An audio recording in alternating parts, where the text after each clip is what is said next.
Session.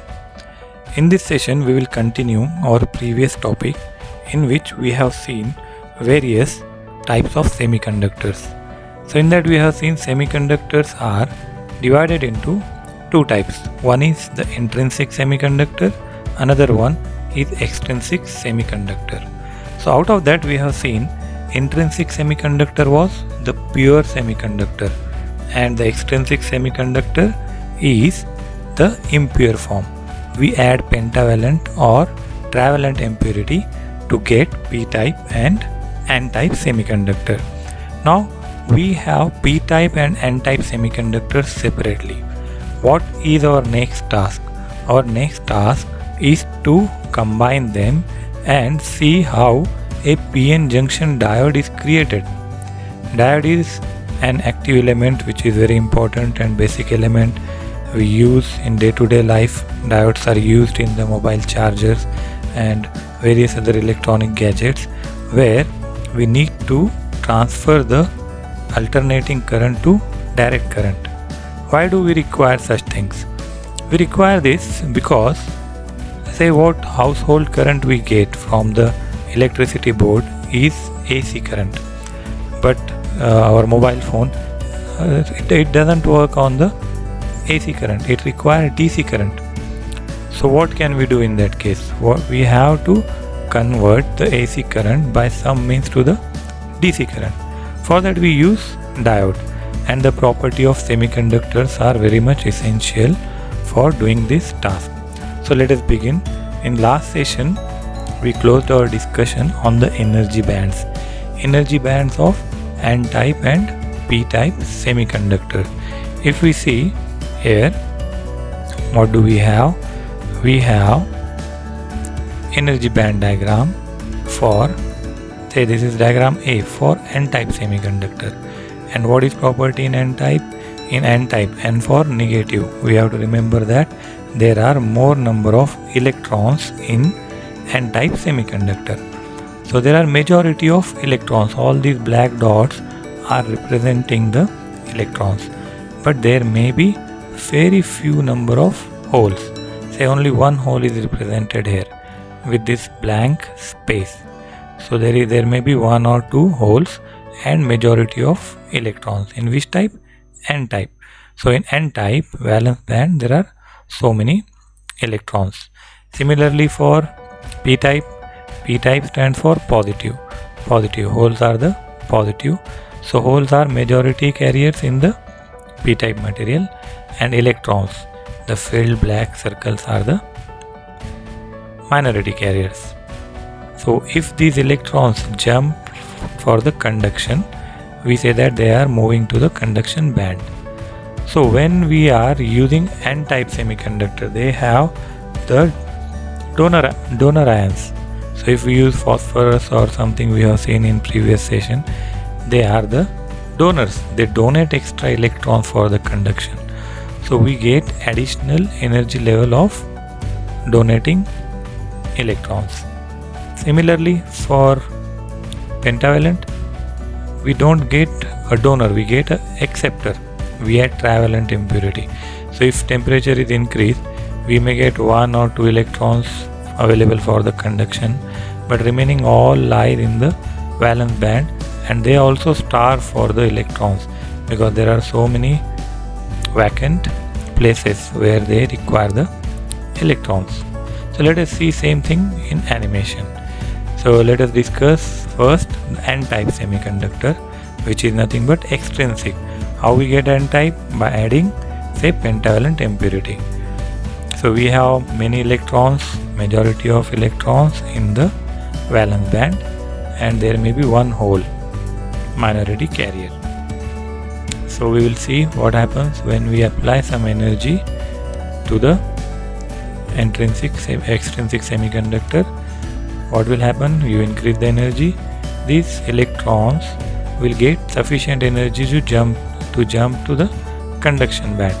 So if it is silicon, this energy requirement is 1.2 electron volt. If we increase, these electrons will jump to the conduction band, and then they can move in the conduction band. So due to this excess electrons in conduction band, we get additional energy level of donor ions, because donor ions are giving us the additional electrons. Additional electrons are not created naturally. We are adding them, we are injecting them. So if I add 1 million of pentavalent impurity, so what will happen? 1 million extra electrons will be inserted into pure silicon. So we are creating electrons. So if we are creating the electrons and the material which is getting added is donating them, it gives us ED, that is donor energy level. This energy level is having a value of 0.01 electron volt. Electron volt, we know that it is a unit of energy we refer in the electronics. So silicon energy gap, we have to remember it is 1.2. Similarly, we can see in the p-type. In p-type, what we have to remember, in p-type we don't get conduction. We consider conduction band is there, but we don't get much electron for the conduction. Either we may get 1 electron possibly if we apply some energy to the silicon, and if we increase the temperature, possibly 1 electron will be available in conduction, but we don't get many electrons. All the holes lie in the valence band, and there may be few electrons, minority. So now this particular type, p-type, we get by adding trivalent impurity. So trivalent means they have 3 electrons, so they can't donate, but in place of that they starve for the electrons, so they become the acceptor ions. So they have some acceptor energy level EA.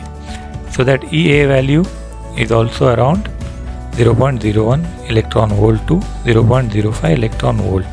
So p-type semiconductors, we don't have electron for the moment, we have only holes, right? So this is about p-type and n-type. Now what is our main task here? To attach them. So what we will do, we will take one p-type, we will take n-type material, and we will see their combined effect. So what is this combined effect? In p-type we have majority of holes, in n-type we have majority of electrons. And what is nature's law? Nature's law is that opposites attract. So holes will get attracted towards the electrons, and electrons will get attracted towards holes. That is a natural process. So this movement, there will be movement. Hole and electron, they will try to move towards each other from the region. So we will have the drift. There will be electron drift, there will be hole drift. So there will be electron diffusion and there will be hole diffusion. Diffusion means what? Mixing in each other. So these electrons and holes will travel from p-type and n-type, and they will try to attach with each other around the border of p-type and n-type. What is the name of border? The border between p-type and n-type. The border between p-type and n-type is called as junction. So they meet across the junction. So electrons and holes, they combine with each other and they form the bonding. They become immobile. And important thing we have to remember is that this movement is taking place without any battery. So far we have not applied battery to this p-n junction. So let us explore it in 3D. So we will have some animation. We have p-type material left side, we have n-type material right side. So in p-type we have holes, these blank whites, and this filled minus sign are showing the excess electrons. So at p side we have one minority carrier of electron, and at n side we have one hole as the minority carrier. So then what will happen? Minority carriers are there, we have holes, we have electrons, and there will be the natural movement of holes and electrons due to nature's law, because they attract each other, and where they will get attracted, where they will get attached, near the junction. So junction is a line which is the border between p-type and n-type. So one electron will move, then one hole will move, they will combine and they will become the immobile ions around the junction. Similarly, more and more electrons and holes will combine. So what will happen from p side, hole will cross the junction and go toward the n-type, and they will become positive immobile ions. And similarly from n side, electrons will jump across the junction, they will cross the junction and they will create negative immobile ions. They become like a wall. So one stone is coming, they are getting satisfied and they are making that place their house. So if that particular place, the complete place is vanished, then there will be no further movement of the electrons and holes. So they will move, they will attach and they will make a wall. They will create a wall here. So further, even if electrons and holes wish to move, they will not be able to move. So this particular region which is now created is called as depletion region, where there are the immobile ions. This depletion layer or depletion region have a fixed potential value. This value is 0.7 volt. Why we are getting voltage here without applying any additional battery? Because whenever there is movement of electrons, we say that there is a current. So if voltage creates current, in similar way, if we have some kind of flow of electrons due to natural process, that natural movement of current is creating some amount of voltage. That voltage amount is say 0.7 volt for silicon and 0.3 volt for germanium material. That means that much inbuilt voltage is present there. And this is the symbol of diode. So left side is positive p-type, it is called as anode. There is a triangle followed by one bar. This bar is for cathode. Cathode is negative terminal, that is for n-type material. So this is the circuit symbol. If we have to draw the circuit, we have to draw symbol like this. And this diagram, bottom diagram, is something, the physical appearance of diode. Diode looks like this. There will be one silver black color and silver band on it. Left side will be anode and the band side will be cathode.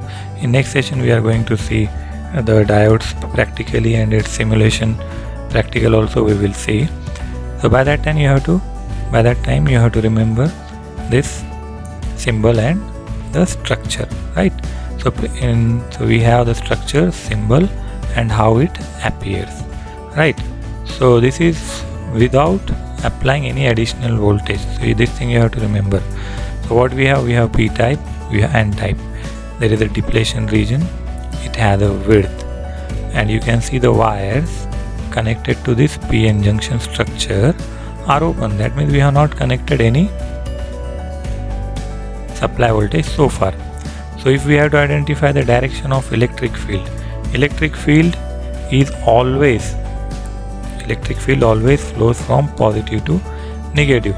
So left side we have positive immobile ions, left side you have negative immobile ions, right side you have positive immobile ions. So direction of electric field intensity will be like this, towards left. And due to this migration of electrons and holes, we get a voltage. That voltage is called as barrier potential or potential barrier. So without any additional force, we have one depletion region and barrier potential, right? So now what is our next task? So here you can read, when diode is zero biased. What is meaning of bias? Biasing means attaching the additional battery. That's it. So if we apply additional battery, it is called as the biasing. So this one is without biasing. So in biasing, this particular terminal of P and N we have to connect to the positive or negative. So positive terminal will be connected to say P type and negative terminal will be connected to the N type. Then we get conduction, that we will see how we get. But without any conduction, we have to remember that we have approximately 0.5 to 0.7 volts for silicon diodes, and we have 0.3 to 0.3 volt precisely for germanium diode. So what we require, if we apply voltage, we require more voltage than that to make it conduct. So now let us see the biasing. What is biasing? We are saying applying the battery sources. So there are two terminals, one is anode, one is cathode. So what happens when we connect positive and negative terminal to them, that we will see. So here we can see that we have, say this is the diagram. Here we can see we have P type, we have N type material. Positive type is connected to positive terminal, N type negative is connected to negative terminal.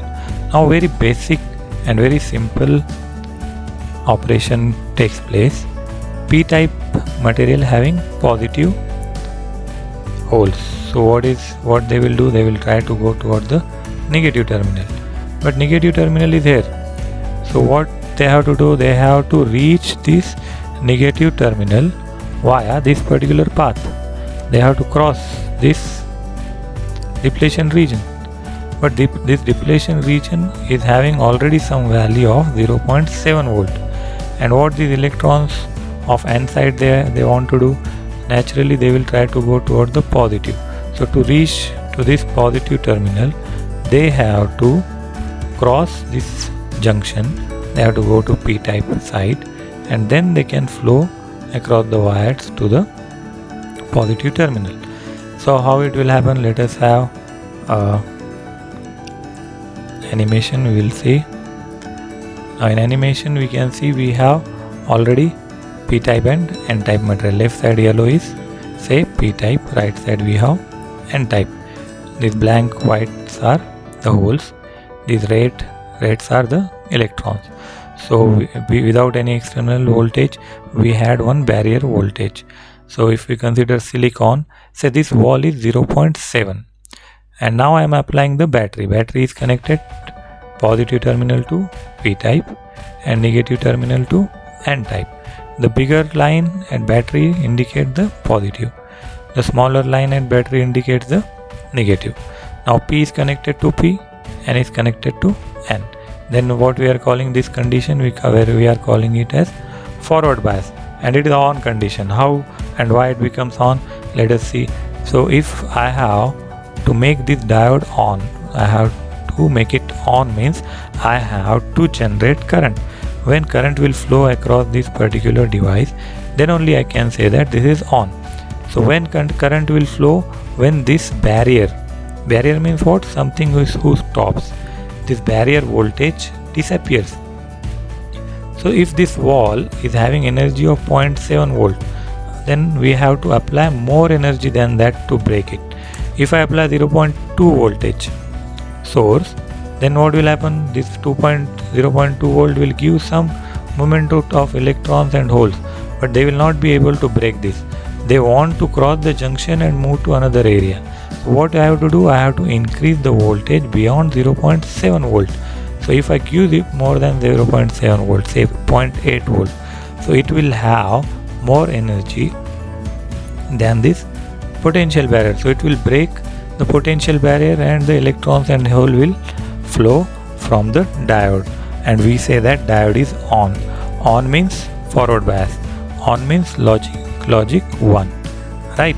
So here we have some digital sense that if diode is on, that means it is having logic 1. So this is the forward condition we have to remember. So this is forward biasing. When it happens, when positive is connected to positive terminal, when negative or N-type material is connected to the negative terminal. Similarly, we can see the reverse biasing. So the way we have forward biasing, we will have the reverse biasing. So in reverse biasing, we have to rotate the battery. Now previously P type was connected to positive. We will do opposite. Now P will be connected to negative and N type will be connected to positive. So now this is P to negative and N to positive. So now what will happen? Now what will happen in this case? P type we have majority carriers as holes, and holes will try to move towards the left. Why they will go towards left? Because negative terminal is towards left. Positive holes will get attracted towards the negative terminal. So they need not go towards the junction. Similarly in N type, N side what will happen? N side electrons are majority carrier. Positive is connected to their right. So if they will go towards right, anyhow they are going away from the junction. That means they are increasing the wall. They are not breaking the wall. If the wall is increasing, that means there is no conduction. It is in reverse bias condition. There is negative flow, right? So same thing we will see with our animation here. We can see that at left side in P type we have negative immobile ions. At N type material we have positive immobile ions. When we apply the reverse biasing, that is negative connected to P type and positive connected to N type, the electrons and holes will go away from the junction and the depletion region will further increase.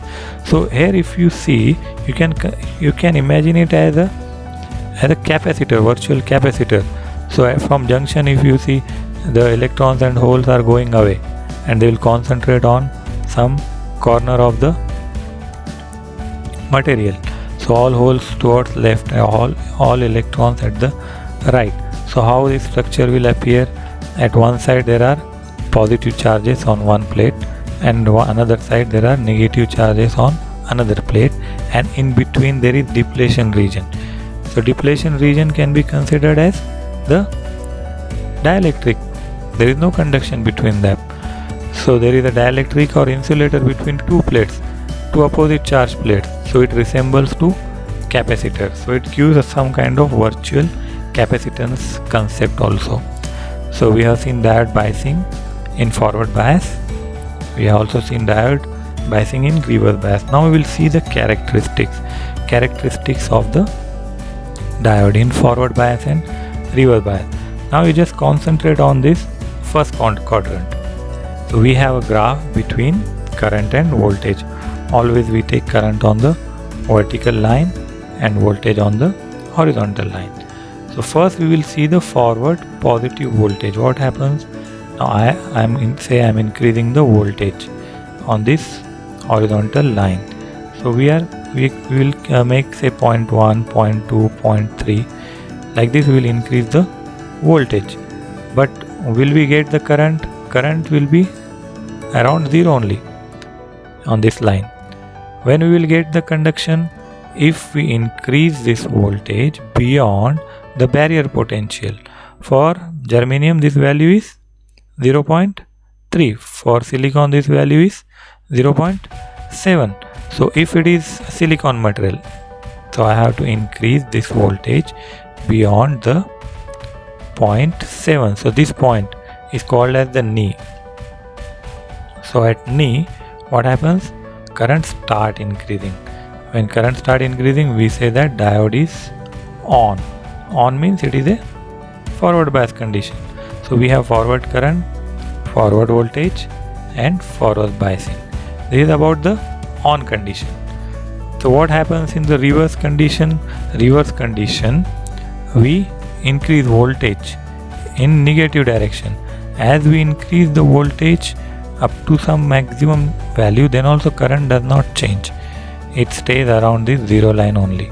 But after certain point, we get the breakdown of the device or diode. It happens after the exceeding number of electrons. That phenomenon we will discuss in some session after these sessions.